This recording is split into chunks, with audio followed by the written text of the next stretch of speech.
আমরা কেউ মীর জাফরকে জীবিত অবস্থায় দেখিনি, গল্প শুনেছি শুধু, ছবি দেখেছি বইয়ের পাতায়, কিন্তু আমরা পাকিস্তানকে সচক্ষে দেখছি।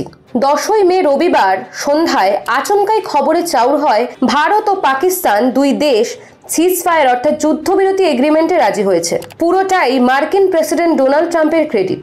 12ই মে সোমবার অবধি দুই দেশই আক্রমণাত্মক কিছু করবে না বলে রাজি হয়েছে স্থল, জল ও আকাশপথে। তারপরেই ভারতীয় সেনাবাহিনীও তাদের অফিসিয়াল স্টেটমেন্টে সেরকমটাই জানায়। Good evening, ladies and gentlemen. I have a very brief statement to make. Following that, as you know, there will be a briefing by my colleagues from the military. The Director General of Military Operations of Pakistan called the Director General of Military Operations of India at 15:35 hours earlier this afternoon. It was agreed between them that both sides would stop all firing and military action on land and in the air and sea with effect from 1700 hours Indian Standard Time today. Instructions have been given on both sides to give effect to this understanding. The Directors General of Military Operations will talk again on the 12th of May at 1200 hours.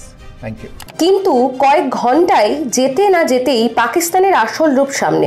সিজফায়ারের খবর সংবাদ মাধ্যম এবং social মিডিয়াতে প্রচার হওয়ার পরই খবর পাওয়া যায় ভারতের সীমান্তবর্তী 9টি শহরের আকাশে পাকিস্তানি ড্রোন দেখা যাচ্ছে। সাধারণ মানুষ ভীত হলেও ভারতীয় বায়ুসেনা তা নিষ্ক্রিয় করতে সক্ষম হয়। সিজফায়ার ঘোষণা হলেও ভারতীয় সশস্ত্র বাহিনী সবসময় প্রস্তুত ছিল যে কোনো রকম আক্রমণাত্মক ঘটনার জন্য ব্যবস্থা নিতে। বেঈমান ও বিশ্বাসঘাতক শব্দটা যে কতটা যথার্থ পাকিস্তানের জন্য এই ঘটনা তার জলজ্যান্ত প্রমাণ। প্রশ্ন হচ্ছে, পাকিস্তান কি এই জন্যই অপেক্ষা করছিল যুদ্ধবিরতি হলেই আচমকা আক্রমণ করবে? জম্মু কাশ্মীরের মুখ্যমন্ত্রী ওমর আবদুল্লাহ এই ঘটনার পর সোশ্যাল মিডিয়া পোস্টে বলেছেন, what the hell just happened to the ceasefire, explosion heard across Srinagar. Pakistan ceasefire লঙ্ঘন করার পরই প্রশ্ন উঠতে শুরু করে এই এগ্রিমেন্টে ভারত ও পাকিস্তান কিভাবে রাজি হয়েছে এবং কার উপস্থিতিতে বা মধ্যস্থতায় রাজি হয়েছিল দুই দেশ। প্রচার মাধ্যমে চাউর হয় আমেরিকার প্রেসিডেন্ট ডোনাল্ড ট্রাম্প ও সেক্রেটারি অফ স্টেট দাবি করেছেন তাদের মধ্যস্থতায় এই যুদ্ধবিরতি বা সিজফায়ার এগ্রিমেন্টে ভারত ও পাকিস্তান দুই দেশ রাজি হয়েছিল। 12ই মে তারা আবার বৈঠকে বসবেন। সংবাদ মাধ্যমে আমেরিকার এই দাবি সামনে আসার পরই প্রচুর প্রশ্ন উঠতে শুরু করে। কে, কেন এবং কি উদ্দেশ্যে আমেরিকা প্রথম অ্যাপ্রোচ নিয়েছিল? আমেরিকা যেচে পড়ে কেনই বা মধ্যস্থতাকারী হতে গেল? তার আগের দিনই আবার ঋণের বোঝায় জর্জরিত পাকিস্তানকে IMF $1 বিলিয়ন লোন স্যাংশন করেছে। আর IMF এ US এর শেয়ার সবচেয়ে বেশি, ভোটিং পাওয়ার 16.49%।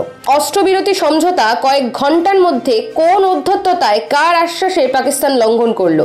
আমেরিকাকে সেই কৈফিয়ত দিতেই হবে ভারতকে এবং বিশ্ববাসীকে। ভারতবাসীর প্রশ্ন হলো, আর কতবার? পাকিস্তান বিশ্বাসঘাতক প্রতিপদে তা প্রমাণিত। মিথ্যা প্রতিশ্রুতি এবং ভুয়ো প্রচার চালানোই হলো পাকিস্তানের কাজ। বিশ্বাসঘাতকতা যাদের রক্তে, তাদের উপর বিশ্বাস দেখানো কি আদৌ উচিত? কারণ কোনো না কোনো ভাবে প্রতিটি ভারতবাসী তাতে প্রভাবিত হচ্ছে এবং হবে। যুদ্ধবিরতির আগেও পাকিস্তান বহু মিথ্যা তথ্য প্রচার করেছে। বলেছে তাদের JF-17 দিয়ে ভারতের S-400 ব্রাহ্মস মিসাইল বেসকে ধ্বংস করে দিয়েছে, যা একেবারেই পাকিস্তানের মন গড়া। আসল উদ্দেশ্য দুনিয়ার চোখে ধুলো দেওয়া, মিথ্যা প্রচার চালিয়ে বিভ্রান্তি সৃষ্টি করা। বেঈমান এবং বিশ্বাসঘাতকের এটাই আসল পরিচয়।